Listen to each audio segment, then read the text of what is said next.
तकरीबन 40 साल हो चले ये काम करते हैं। और अरसा दराज हो गया मुझे इसी अनारकली तो को और लोगों को शौक था।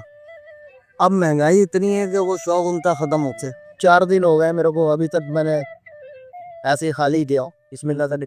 लाहौर में तो ये कोई भी नहीं है ऐसा बांसुरी वालों में जो उसे बनाए मेरे अलावा।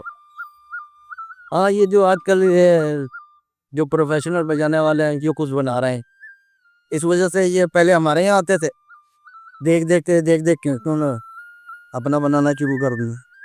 हमसे लेता है कोई।